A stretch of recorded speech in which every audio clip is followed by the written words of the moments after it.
నిజామాబాద్ జిల్లా పోతంగల్ మండల కేంద్రంలో బుధవారం రోజున వడదెబ్బ తాకడం వల్ల శ్రీగంధం లాలయ్య మరణించాడు. ఆ కుటుంబాన్ని బీఆర్ఎస్ పోతంగల్ మండల నాయకుడు పరామర్శించి ఆ కుటుంబానికి 5,000 రూపాయల ఆర్థిక సహాయం చేశాడు. పాత పోతంగల్ డబుల్ బెడ్రూమ్లో రసూల్ అనే వ్యక్తి మొన్న మరణించడం జరిగింది. అతని కుటుంబానికి కూడా 5,000 రూపాయలు ఆర్థిక సహాయం అందజేశారు. ఈ కార్యక్రమంలో పబ్బా శేఖర్, స్థానిక మండల టీఆర్ఎస్ అధ్యక్షుడు సుధం నవీన్, స్థానిక నాయకులు తదితరులు పాల్గొన్నారు. రసూల్ అనే వ్యక్తి అకస్మాత్తుగా చనిపోవడం జరిగింది.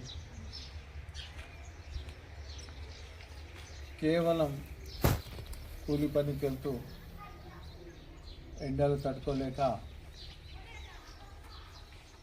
ఎండ కలిగి వాళ్ళకి నిద్రలోనే హార్ట్ వస్తున్నాయి. ఇంతకుముందు లాలబోయు అనే వ్యక్తి దగ్గర కూడా మేము పోయి వచ్చినాం. అతను కూడా అదే పరిస్థితుల్లో చనిపోయాడు. ఈరోజు రసూల్ దగ్గర వచ్చినాం. అతను కూడా అదే పరిస్థితులు చనిపోయాడు. ఇలాంటి పరిస్థితులు ఎండలకు చాలా వస్తున్నాయి కాబట్టి కూలీలు చేసుకునే ప్రతి ఒక్కరూ జాగ్రత్తగా ఉండాలి. అతి పేద కుటుంబం చెందిన రసూలు చనిపోవడం చాలా బాధాకరం. పిల్లలు కూడా చాలా చిన్నగా ఉన్నారు.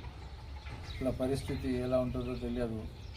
దేవుడు వాళ్ళ ఫ్యామిలీకి ధైర్యం ఇవ్వాలి. వాళ్ళకు కుటుంబాలకు మళ్ళీ ఎవరైనా సహాయం చేయాలని కోరుతున్నాను. ఇట్టి వారికి సహాయం చేస్తే దేవుడు మనకు ఇంకా ఇస్తూనే ఉంటారు. కాబట్టి ప్రతి వాళ్ళు ఇలాంటి బీదలకు సహాయం చేసి ముందుకు రావాలని అందరికీ కోరుతున్నాను.